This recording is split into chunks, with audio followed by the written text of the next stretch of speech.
ప్రేక్షకులకు నమస్కారం అండి. ఈ 2026 సంవత్సరంలో అయితే మిథున రాశి వారికి ఆరోగ్యపరంగా మిశ్రమ ఫలితాలు అనేవి సూచిస్తున్నాయి. ఏ సమయం నుండి ఏ సమయం వరకు అనుకూలంగా ఉంటుంది, ఎలాంటి పరిహారాలు పాటించాలి, ఎలాంటి ఆరోగ్య సమస్యలు వచ్చే అవకాశాలు ఉంటాయి, క్లియర్ గా వివరిస్తాను. ప్రేమ, పెళ్లి, ఉద్యోగం, రాజకీయం, విదేశీ ప్రయాణం, ధనం నిలకడగా లేకపోవటం, భార్యాభర్తల మధ్య గొడవలు, ఆస్తి తగాదాలు, అప్పుల బాధలు, స్త్రీ పురుషుల ఎలాంటి గుప్త సమస్యలకైనా, గృహశాంతి, నవగ్రహ శాంతి, నరదృష్టి, కాలసర్ప దోషాలు, దూర ప్రాంతాల వరకు ఫోన్ ద్వారా జ్యోతిష్యం చెప్పబడును. Phone number 9542637206. మెయిన్ గా మిథున రాశి వారికి ఈ సంవత్సరంలో ఎక్కువగా బాధించే సమస్యలు శ్వాసకోశ సమస్యలండి. మీ రాశ్యాధిపతి బుధుడు కావటం, శని 10వ ఇంట్లో ఉండటం వల్ల ఛాతీకి సంబంధించిన అంటే పట్టేయటం కానీ శ్వాస తీసుకోవటంలో స్వల్పంగా ఇబ్బందులు రావచ్చు. ఆగస్టు 2వ తారీఖు నుండి సెప్టెంబర్ 18వ తారీఖు వరకు కుజుడు మీ జన్మరాశిలో సంచరిస్తాడు. ఈ కాలంలో కొద్దిగా ఆవేశం అనేది పెరుగుతుందండి మిథున రాశి వారిలో. మెయిన్గా వయస్సు పైబడిన వారిలో అధికంగా వేడి చేయటం కానీ, చర్మానికి సంబంధించినటువంటి ఎలర్జీలు రావటం కానీ, రక్తపోటు అంటే బీపీకి సంబంధించినటువంటి చిన్న చిన్న తాత్కాలిక సమస్యలు వచ్చే అవకాశాలు ఉంటాయి. అయితే ఈ సంవత్సరంలో మిథున రాశి వారికి ఏలినాటి శని కానీ, అష్టమ శని కానీ, అర్ధాష్టమ శని కానీ, కంటక శని కానీ ఏమీ జరగట్లేదు. మిథున రాశి వారికి ఈ సంవత్సరంలో శని పేడ అనేది లేనే లేదు. అయితే ప్రతి సంవత్సరం కూడా ఎవరో ఒకరికి, భూమి మీద పుట్టిన ప్రతి ఒక్కరికి చిన్న చిన్న అనారోగ్య సమస్యలు అనేవి సర్వసాధారణమండి. అయితే ఈ పర్టిక్యులర్ విషయాలలో మీరు కొంచెం జాగ్రత్తగా ఉంటారని మాత్రమే చెప్తున్నాను. మెయిన్గా మీరు జాగ్రత్తగా ఉండవలసింది శ్వాసకోశ సమస్యల విషయంలో. ఒకవేళ గతం నుండి ఆస్తమా కానీ ఇలాంటి వాటిలతో అంటే రెస్పిరేటరీ ఇష్యూస్తో ఎవరైతే బాధపడుతున్నారో అటువంటి మిథున రాశి వారు ఈ సంవత్సరంలో ఇంకొంచెం ఎక్కువగా జాగ్రత్తలు తీసుకుంటే సరిపోతుంది. అలాగే ఎవరైతే బ్లడ్ ప్రెషర్తో బాధపడుతున్నారో, బీపీతో బాధపడుతున్నారో, లేదా మిథున రాశిలో జన్మించి ఎవరికైతే ఆవేశం ఎక్కువ వారు ఆగస్టు 2వ తారీఖు నుండి సెప్టెంబర్ 18వ తారీఖు మధ్య సమయంలో కొంచెం జాగ్రత్తగా ఉండాలి. ఎందుకంటే కుజుడు మీలో ఇంకా ఆవేశాన్ని పెంచుతాడండి. అలాగే ఇంకొక ముఖ్యమైనటువంటి విషయం ఏంటంటేనండి, 2026 డిసెంబర్ 6వ తారీఖు తర్వాత రాహు అష్టమ స్థానంలోకి ప్రవేశిస్తాడు. జ్యోతిష శాస్త్రం ప్రకారం అష్టమ స్థానం అనేది ఆకస్మిక సంఘటనలను కూడా సూచిస్తుంది.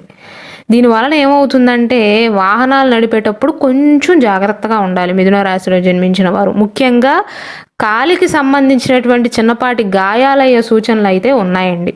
అయితే ఆరోగ్యానికి సంబంధించి మిథున రాశి వారికి 2026 సంవత్సరంలో ఏ సమయం అనుకూలం అంటే 2026 జూన్ 2వ తారీఖు నుండి 2026 అక్టోబర్ 31వ తారీఖు మధ్య సమయంలో గురువు ధనస్థానంలో ఉండటం వల్ల మీలో శారీరక దృఢత్వం అనేది పెరుగుతుంది. పాత రోగాల నుండి ఉపశమనం అనేది లభిస్తుంది. మానసిక ప్రశాంతత అనేది చేకూరుతుంది. అయితే అప్రమత్తంగా ఉండాల్సినటువంటి సమయం ఏదంటే 2026 డిసెంబర్ 6వ తారీఖు నుండి సంవత్సరం అంటే ఈ పరాభవ నామ సంవత్సర చివరి వరకు కూడా అష్టమ స్థానంలో రాహువు, ద్వితీయంలో కేతువు ఉండటం వల్ల ఆహార నియమాలు గనక తప్పితే జీర్ణకోశ వ్యాధులు వచ్చే అవకాశాలు ఎక్కువగా ఉంటాయి. కాబట్టి ముఖ్యంగా మిథున రాశిలో జన్మించి ఎవరైతే అంటే ఆడవారైనా, మగవారైనా, చిన్నవారైనా, పెద్దవారైనా, వృద్ధులైనా సరేనండి, ఇంట్లో ఆహారం కంటే కూడా బయట ఆహారాన్ని ఎక్కువగా పుచ్చుకుంటారు చూడండి, వారికి ఈ సమయంలో జాగ్రత్త ఖచ్చితంగా అవసరం. ఏ సమయం అంటే 2026 సంవత్సరం డిసెంబర్ 6వ తారీఖు తర్వాత నుండి.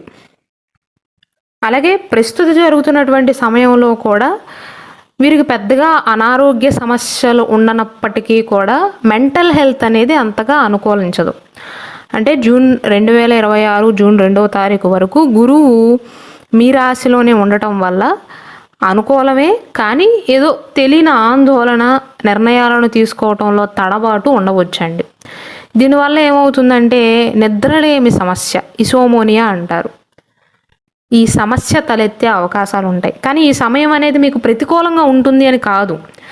ఫిజికల్ హెల్త్ అనేది బాగుంటుంది జూన్ వరకు, కానీ మెంటల్ హెల్త్ విషయంలో మాత్రం కొద్దిగా ఇబ్బంది పడతారు. మెయిన్గా ఏంటంటే రాత్రి పడుకునే ముందు సెల్ ఫోన్ వాడకాన్ని తగ్గించి కనీసం 7-8 గంటల కల్లా నిద్రపోయేలాగా ప్లాన్ చేసుకోవాలి.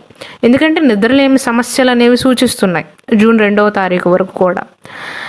ఆహార నియమాల సూచనలేమో మళ్ళీ 2026 డిసెంబర్ 6వ తారీఖు తర్వాత కేతు ఎప్పుడైతే ఆహార స్థానంలోకి వెళ్తాడో, రాహు ఎప్పుడైతే 8వ ఇంట్లోకి వెళ్తాడో, దుష్ట స్థానంలోకి వెళ్తాడో, ఈ కాలంలో ఏంటంటేనండి ఆహార నియమాలు పాటించాలి. అంటే ఏది పడితే అది తినటం కాదు. కడుపులో ఇన్ఫెక్షన్లు వచ్చే అవకాశాలు ఎక్కువగా ఉంటాయి. బయట ముఖ్యంగా దొరికేటువంటి జంక్ ఫుడ్లు కానీ మసాలా పదార్థాల వల్ల కిడ్నీ పైన ఒత్తిడి పెరిగే అవకాశాలు లేదా బాడీ అనేది డీహైడ్రేట్ అయ్యే అవకాశాలు ఉంటాయి. కాబట్టి ప్రతిరోజు ఉదయం గోరువెచ్చని నీటిలో నిమ్మరసం కానీ తేనె కానీ కలుపుకుని తాగటం వల్ల బాడీ అనేది డిటాక్స్ అవుతుంది. అంటే ఫైనల్గా నేను చెప్పదలుచుకున్నది ఏంటంటేనండి, జూన్ 2వ తారీఖు వరకేమో ఫిజికల్ హెల్త్ అనేది బాగుంటుంది, కానీ మెంటల్ హెల్త్ విషయంలో ముఖ్యంగా నిద్ర రాకపోవటం విషయంలో కొంచెం జాగ్రత్తగా ఉండాలి. డిసెంబర్ 6వ తారీఖు తర్వాత ఏమో ఆహార నియమాలను పాటించాలి, బండి మీద వెళ్ళేటప్పుడు కూడా జాగ్రత్తలు తీసుకోవాలి. ఎందువలన అంటే రాహుకేతువుల యొక్క ప్రభావం వల్ల. పరిహారాల విషయానికి వస్తే జ్యోతిష శాస్త్రం ప్రకారం నవగ్రహాలలో కూడా ఒక్కొక్క గ్రహం అనేది ఒక్కొక్క కారకత్వం అనేది వహిస్తుందండి. అయితే సూర్యుడు అంటే రవి మన ఆరోగ్యాన్ని సూచిస్తాడు. కాబట్టి ప్రతిరోజు ఉదయం ఆదిత్య హృదయాన్ని పఠించటం వల్ల శారీరక శక్తి, రోగనిరోధక శక్తి అనేవి పెరుగుతాయి. ఆగస్ట్ సెప్టెంబర్ మాసాలలో మంగళవారం నాడు సుబ్రహ్మణ్యేశ్వర స్వామికి అభిషేకం చేయించటం వల్ల కుజదోషం అనేది తగ్గి ప్రమాదాల నుండి రక్షణ అనేది లభిస్తుంది. అలాగే నేను ప్రతి వీడియోలో చెప్పినట్లుగా మీ జాతకానికి సంబంధించినటువంటి జాతక రత్నాన్ని ధరించండి. అంటే మిథున రాశిలో జన్మించిన వారందరికీ కూడా ఎమరాల్డే సెట్ అవుతుందని కాదండి, జాతి పచ్చే సెట్ అవుతుంది అని కాదు. ప్రతి ఒక్క మనిషికి కూడా పర్సనల్ లగ్న కుండలి, పర్సనల్ నవాంశ కుండలి ఉంటాయి. పర్సనల్ జాతక చక్రం అనేది ఉంటుంది. మీరు పుట్టినటువంటి డేట్ ఆఫ్ బర్త్ బట్టి, టైమ్ ఆఫ్ బర్త్ బట్టి గీయొచ్చు. చాలామంది అనుకుంటారు మిథున రాశిలో జన్మించిన వారు అందరికీ కూడా జాతి పచ్చ సెట్ అవుతుంది, ఇంకేవి సెట్ కావు అనుకుంటారు. జాతి పచ్చ కూడా సెట్ కాకపోవచ్చు. నేను ఎందుకు అంటున్నాను అంటే, ఒక 2-3 మిథున రాశిలో ఒకే నక్షత్రంలో జన్మించారనుకోండి, అయినప్పటికీ అందరిది 100% ఒకే రకమైనటువంటి జాతకం ఉండదు, చాలా వ్యత్యాసం ఉంటుంది వారు పుట్టినటువంటి date of birth, time of birth బట్టి. కాబట్టి మెయిన్గా మీరు మీ పర్సనల్ జాతకాన్ని చూసుకుని దానికి సంబంధించినటువంటి అదృష్ట జాతక రత్నాన్ని జీవితాంతం ధరించవచ్చు. అంటే ఏ గ్రహం బలపడితే మీకు అదృష్టం వరిస్తుందో దానికి సంబంధించినటువంటి జాతక రత్నాన్ని, మంచి జాతక రత్నాన్ని ఎనర్జైజేషన్ చేసినటువంటి స్టోన్ని ధరించటం వల్ల అనుకూల ఫలితాలు అనేవి ఉంటాయి.